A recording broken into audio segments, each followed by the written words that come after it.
Salam damai sejahtera di dalam Tuhan kita Yesus Kristus. Selamat pagi dan semangat pagi. Jumpa kembali di dalam renungan pagi kita atau renungan harian kita untuk hari ini 18 April tahun 2021. Sebelum kita mendengarkan pekabaran firman Tuhan di pagi ini, mari kita tunduk kepala dan kita berdoa. Tuhan, terima kasih banyak untuk kesempatan yang indah di pagi ini untuk mendengarkan firman Tuhan. Kiranya pekabaran firman Tuhan boleh menjadi berkat di dalam kehidupan kami. Dalam nama Yesus kami telah berdoa. Amin. Renungan pagi kita atau renungan harian kita di hari ini dengan judul mengubah kehendak kita yang keras kepala kepada kehendak yang disucikan. Mengubah kehendak kita yang keras kepala kepada kehendak yang disucikan. Efesus 6 ayat 6, ayat inti kita hari ini, sebagai hamba-hamba Kristus yang dengan segenap hati melakukan kehendak Allah. Sekali lagi, Efesus 6 ayat 6, sebagai hamba-hamba Kristus yang dengan segenap hati melakukan kehendak Allah. Janganlah seorang pun berkata, saya tidak dapat mengalahkan cacat tabiat saya. Karena jikalau inilah keputusan hatimu, maka engkau tidak dapat beroleh hidup yang kekal.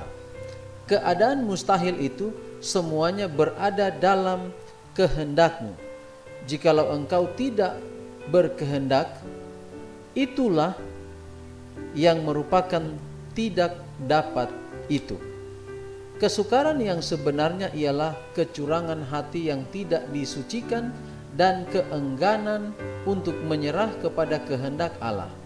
Apabila ada suatu tujuan tertentu lahir dalam hatimu, hendak mengalahkan, maka engkau pun akan beroleh kecenderungan untuk mengalahkan dan akan memperkuat ciri pembawaan yang dirindukan tersebut dan akan ikut serta dalam peperangan dengan usaha yang mantap dan tekun. Engkau akan melatih suatu kewaspadaan yang terus-menerus atas segala cacat tabiatmu dan akan mengusahakan praktek-praktek yang benar dalam perkara-perkara kecil. Kesukaran untuk mengalahkan itu akan berkurang sementara hati disucikan oleh anugerah Kristus. Alangkah besarnya pekerjaan yang harus dilakukan bagi kita sebagai perorangan. Jikalau kehendak hati kita yang sombong dan keras kepala itu dibenamkan dalam kehendak Allah dan jiwa kita diangkat dari keduniawian kepada suasana yang lebih tinggi dan lebih bersih.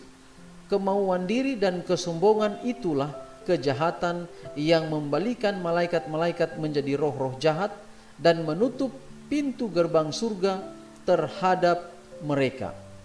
Engkau tidak dapat mengontrol dorongan hatimu, emosimu seperti yang engkau inginkan, tetapi engkau dapat mengendalikan kemauan dan dapat mengadakan perubahan menyeluruh dalam hidupmu.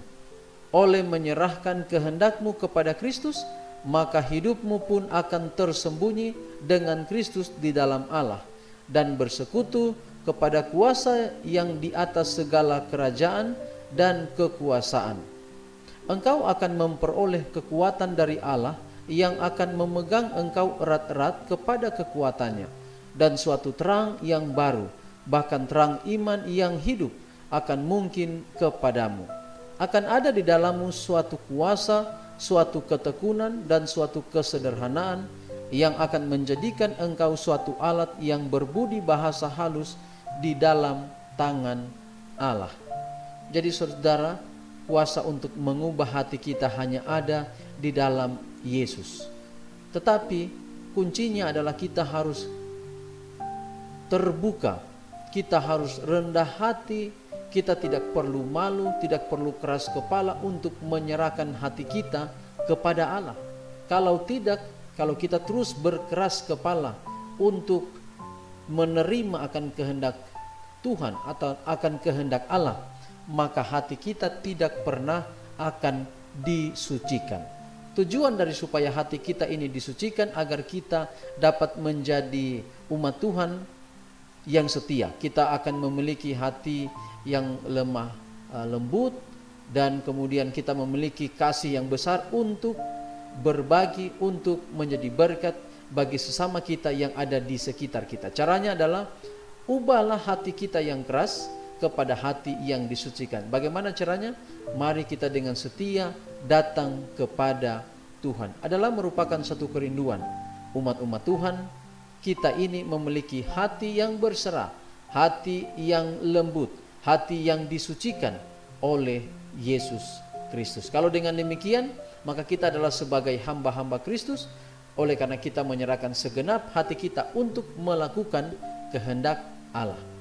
Mari kita undang Roh Kudus hari ini bekerja di hati kita, dan biarlah tabiat Yesus tampak dari kehidupan kita, menjadi berkat bagi setiap orang di sekitar kita. Inilah menjadi doa dan pengharapan kita melalui renungan pagi atau renungan harian kita di pagi hari ini. Untuk mengakhiri, mari kita tunduk kepala dan kita berdoa. Tuhan, terima kasih untuk pekabaran yang indah. Kami rindu hati kami disucikan. Jangan biarkan kami keras kepala terhadap pilihan-pilihan kami.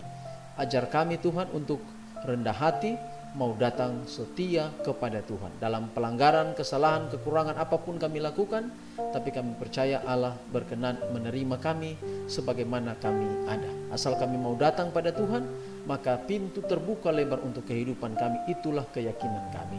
Kami menyerahkan seluruh keberadaan hidup kami hari ini dalam tangan Tuhan. Apapun kami kerjakan, lakukan, kiranya Allah memberkatinya. Kami berdoa dalam nama Yesus, Tuhan dan Juru Selamat kami. Amin. Demikian saudara renungan kita untuk hari ini. Tuhan memberkati kita semua. Adalah doa kita dan harapan kita hari ini, Tuhan memberkati kita. Shalom.